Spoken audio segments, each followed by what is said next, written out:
What's up, Internet? This is Luke from Before Eternity Reviews, and I'm back with another video. This time I'm going to be taking a look at the Star Wars The Vintage Collection Mandalorian Super Commando Captain, Darth Maul, Mandalore, and the Mandalorian Super Commando, all from the Clone Wars. And these were figures that I was really excited for. I've always wanted to make a video on any Mandalorian figures that we do get, and now we finally got some. We've even got the Mandalorian Super Commando Captain, which is one that I didn't even think we were ever going to get an action figure of in the first place. But then we got one in the Black Series, and now we have one in the Vintage Collection, and this is probably one of my most anticipated action figures just in general, because it is one of my favorite character designs from Star Wars.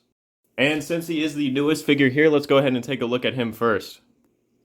And here's a look at the card back. We got a nice image of the Super Commando Captain right here. It's not an actual shot from the Clone Wars.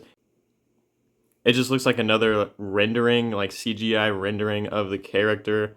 And I mean, I don't usually think these look too good. This doesn't look terrible, but I just prefer that they actually get one from the show. We got the red name pill right here and the Clone Wars logo. Over on the back, we have the rest of the figures and the wave. I do have the Migs Mayfield Morak figure now. I got two of each, and I did the same thing with Din Djarin. I don't know how I'm gonna make like a interesting enough video on those, but I'll figure that out. And the Mandalorian Death Watch Airborne Trooper should be coming in at some point. The Super Commando Captain actually came in much earlier than it said it would, which is really nice. And then I still have to get the rest of the figures in this wave, aside from Fennec Shand.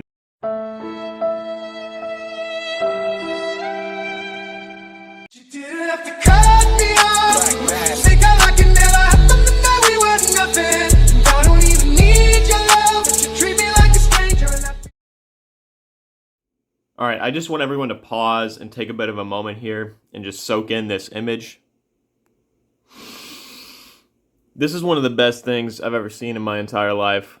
I just love how this looks. Red and black are some of my favorite colors, and I just really love how they go together on the armor here. And then you also have the tan undersuit, which the other Mandalorian Super Commando, the normal one, does have like a black or dark gray undersuit, and that looks really good. But I also love how the tan undersuit here just kind of breaks apart the color and gives you something different. You also got the gray armor pieces, like the holsters on the sides of the legs right there, and the knee pads. The gauntlets are gray, the belt is gray. We got some gray on the helmet right there. And then we do have some more red pieces down on the shins here, if it'll focus. And then we have some gray boots as well. We've got some silver paint apps on the gauntlets right there. And here's a closer look at what the other one looks like. There's also some paint wear / battle damage on the chest armor. There's some silver showing. Then you've got these really awesome unique shoulder pad sculpts, which have these spikes on the ends right there. And then they have like a nice kind of red and black paint app going on right there. Here's what the jetpack looks like. It's got some red paint apps up along the rocket nozzle tank things on the side right there. And that seems to be about it. And here's a look at the back of the figure without the jetpack. The best part about this figure for me is definitely the helmet sculpt. It just looks really good, and I love how they were able to get the Darth Maul kind of horns at the top of the helmet. You also have this pretty complicated red paint app going on the top of the helmet, and then you got it kind of on the front right there above the visor, and it goes around the entire helmet all the way to the back. It is the same helmet mold as the rest of the normal Mandalorian figures that we've been getting, just like with the normal Mandalorian Super Commando, but we do have those horns molded in on top to make it a unique sculpt. And talking about the quality of the paint apps, they're looking really good on my figure. When I did get it in the mail, the visor was slightly misaligned. I just had to get a black Sharpie and kind of fill in a little bit along the sides right here. Maybe you can see the Sharpie shining in the light right there. That's basically all I had to fill in, and now it's looking pretty good, so I'm happy with it. In terms of accessories, aside from the jetpack, we do get two of these gray pistols, and the figure actually comes with two trigger finger hands, so you can hold both of the pistols pretty well. We've also got the normal Mandalorian rifle here. I don't know what exactly these weapons are called, but we do get that kind of basic rifle that the normal Mandalorian Super Commando came with. These are the same exact weapons that came with the normal Super Commando. None of them have paint apps, and they're all molded in this kind of light gray color. And he's got holsters on each side that hold each pistol pretty well. When it comes to articulation, up at the head, you got down this much, up this much, and then you do get the side to side tilt. You've also got the back and forth going on, and then at the arms, we can get it to go up this high. We got the elbows that can go up that high, and we got the wrists, which can go down. Both of them go up and down, and then we've got the swivel as well. For the torso articulation, we do have that ball joint there. It can go down. Let me lift up the arm. Get it to go down that much and back this much. Then you do get a little bit of a wobble there, although it is going to be a little bit prohibited by the vest right there. You're not going to get as much motion as you would if it wasn't there. Moving down to the legs, you can get the hips to go up out that much. They can go up this much. You do get that thigh cut right there. And these are, of course, the ball joints at the hips. With the knees, you can get them to go back this much, and the ankles can go back that much and forward this much. And you do have the ankle pivot as well. The Mandalorian Super Commando Captain is an amazing figure. I love it so much. Definitely one of my favorite Star Wars figures that I have now. You get great articulation and paint apps and all the accessories that you could wish for. I definitely recommend getting this figure as soon as you can, as I can imagine it being pretty sought after in the future. And next up, we have the normal Mandalorian Super Commando. With the card back, you get a nice lime green name pill. You get a good image of the Mandalorian Super Commando from the show. Actually, a shot from the show. There's the Kenner logo down at the bottom, and then you got the Clone Wars logo right there. On the other side, you can see the rest of the figures in the wave. Still need to get all of those Obi-Wan figures. And then we've got the Vintage Collection logo right there. And he is VC243. There's really not too much to talk about in terms of articulation because he has the exact same body and sculpts, aside from the helmet, as the Mandalorian Super Commando Captain. So he has good articulation. That's pretty much what there is to say about that.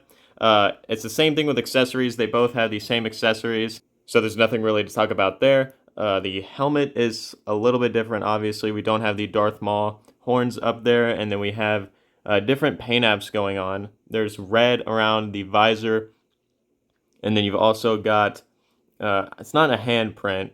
It kind of looks like one, but you have that darker gray, almost black, kind of splash of paint going along the face right there. And then we've got some silver showing across all of the armor to kind of show paint wearing off. Here's a look at the back of the helmet, and then the jetpack, as you can see, is basically the same as the Captain's, except there is more red on the Captain's jetpack.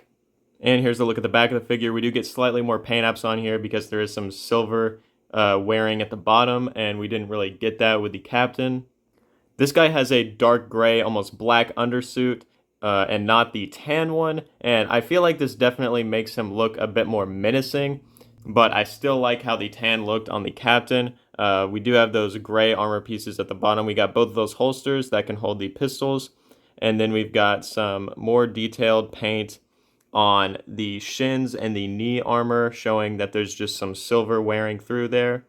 The shoulder pads basically just go along more with the actual chest armor of the normal Super Commando, and they do not have the spikes on there. Here's a closer look at the gauntlets. There doesn't seem to be any other paint apps on there, but they are painted in a more gunmetal gray, so they are a bit more shiny. And when it comes to getting this guy to hold the weapons, he can hold them well in both hands, but we have this hand right here, which, I mean, I don't know if that's really a trigger finger. It's definitely going to hold weapons better than just like a normal clutching hand. But then you can see with this hand, it's got a much more clearly defined trigger finger. So I don't really know what's going on with the other hand. But nonetheless, he holds his weapons pretty well and is all around another really great figure. Definitely recommend it. And finally, we've got Darth Maul and his kind of Clone Wars, I think Season 5 and onward appearance. In terms of accessories, we do get his double-bladed lightsaber, which let me focus in on that. You do get some nice painted and sculpted details with the lightsaber. There's all these buttons that are painted along and some like kind of black detailing on the silver part.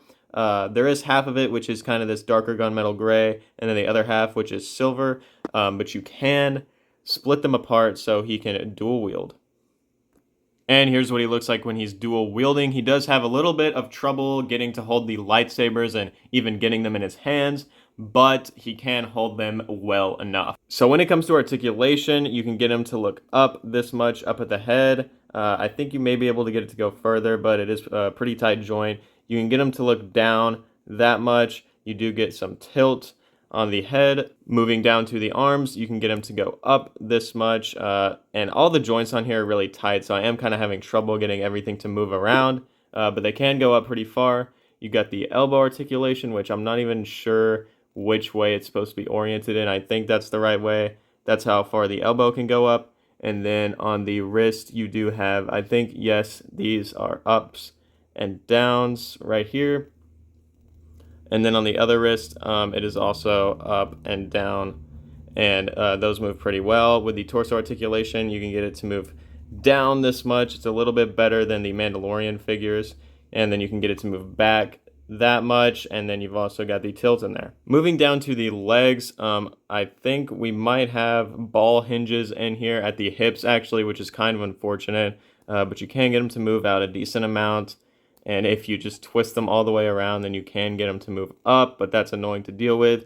You got the thigh cut right here. The knee goes back this much, and then the ankle goes back that much, forward that much, and then you do not get an ankle pivot, I don't believe. Yeah, it doesn't seem like we're getting one here, since these are his cybernetic legs. I guess to add that extra detail at the ankle, they weren't able to get in any ankle pivot. And his leg articulation as a whole is just pretty bad. It's pretty difficult to get him to stand up. It's just really not a good experience on that front. In terms of how the figure looks, though, it is a very good-looking figure. The head sculpt looks great, and so do all of the paint apps on it. Unfortunately, on mine, there are some screw-ups with the paint, but everything looks pretty good for the most part. The eyes look really great, and he does kind of have that just, I don't know, laser-eyed, kind of emotionless expression going on. Here's a look at what the top of the head looks like, and then here's a look at the back. You've also got the paint apps kind of showcasing his chest underneath the robes there, and those look really good. You've also got the belts going on right here, which do have some little details on them. And then at the back, there's still some details on the belt, but not as much. And of course, he's just got this black robe going on and kind of a brown undersuit. There are some pouches sculpted in on the legs right there. He's got those gray gloves with some silver paint apps on them and some gray shoulder pads. And then taking a look at the legs, the cybernetic legs, they've got their own paint apps and everything going on, and they look really good. And of course, I had to drop the figure again right there. But we're all good, and I just have to say the Darth Maul figure is pretty good. You do get decent articulation and everything, and of course the head sculpt is really great, and the paint apps are really great. It just has a lot more flaws compared to the Mandalorian figures, just some, like, I don't know, convenience issues. It is not a very enjoyable figure to pose around, at least not for me. But other than that, it's really great, and I also definitely recommend it. So that was my look at the Star Wars The Vintage Collection, Mandalorian Super Commando, Darth Maul Mandalore, and Mandalorian Super Commando Captain. I hope you guys enjoyed the video. Don't forget to like, comment, and subscribe, and I'll see you guys in the next one. Thanks for watching.